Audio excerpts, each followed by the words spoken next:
What's up Speedway fans, we are back once again with a quick update video, and in today's video it's all about the FIM Speedway Grand Prix lineup for 2026.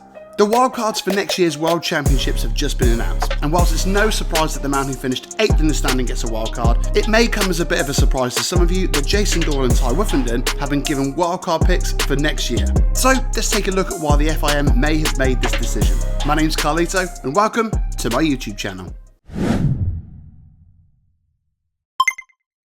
I'm going to start by covering what will be the most frequent comment on social media, and that's, where are the Russians? In 2022, the FIM imposed a blanket ban on Russian athletes due to the war between Russia and the Ukraine. The FIM, who are the governing body for all disciplines of World Championship motorcycle racing, have stood by this ban in every single motorsport in the world. This isn't just restricted to Speedway.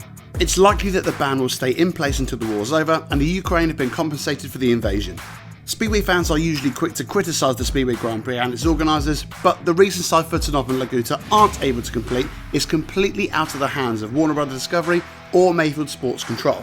Believe me, as somebody who's worked for the company for the past 3 years, there's nothing the Speedway Grand Prix want more than to be able to reinstate the Russians. So, with the Russians being an impossibility, where do you go to fill the remaining 3 spaces? Well, the reason the wildcard system is in place is really to protect the top performing riders from losing their place in a series if they've had a season destroying injury. Imagine if Bartosz Marslik or Brady Kurtz got injured in round 2 or 3 and missed the rest of the season with a bad injury. The wildcard system would allow for an injured rider to come back in the following season regardless of not qualifying. But this year, apart from Doyle missing Prague after dislocating his hip in Warsaw, we've been pretty lucky with regards to injuries, so the wildcard system doesn't have to use a pick to compensate an injured rider. So where do we go from here? And that's where it becomes controversial. Do you try and bolster the amount of nations in the series? Do you just add the riders who came in 8th, 9th and 10th if the season has been injury free? Or do you pick riders for a different reason? I'm going to skip over Max Fricke because I think it's fairly obvious why Fricke has got a space. He's had an incredible season, topping the British Premiership averages and only marginally missing out on a top 7 spot to guarantee himself automatic qualification. The 2 riders I want to talk about is Doyle and Tai Woffinden. And as much as you're all going to be arguing about it, I completely get it. If you take Laguta out of the equation, as I've already gone over, he's not an option. The last 2 riders available who have been world champions are Doyle in 2017 and Tai Woffinden in 2018. Between the 2 riders, they've won 4 world titles, and if the scoring system hadn't been changed, Tai would have won 4 on his own. I personally think Doyle and Tai Woffinden are 2 very good choices, and here's why. Number 1. Commercial value.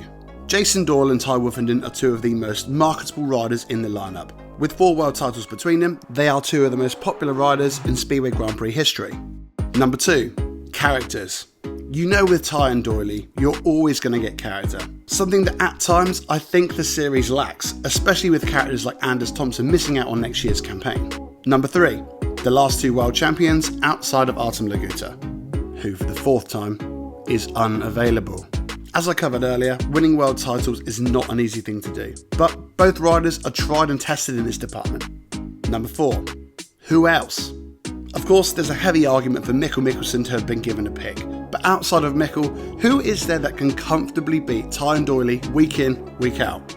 Let me know in the comments. And number 5, the last roll of the dice. This is likely the last roll of the dice for Woffinden and Doyle. 2 of the sport's most prominent characters getting their last shot at the biggest prize in the game. And I'm 100% for it. By 2027, some of the up-and-coming talent like Viktor Piemski, Nazar Panitsky or even Mateusz Polstad may be ready to step it up into the World Championships. So this really is the last chance for both wildcards to show they belong at the top table.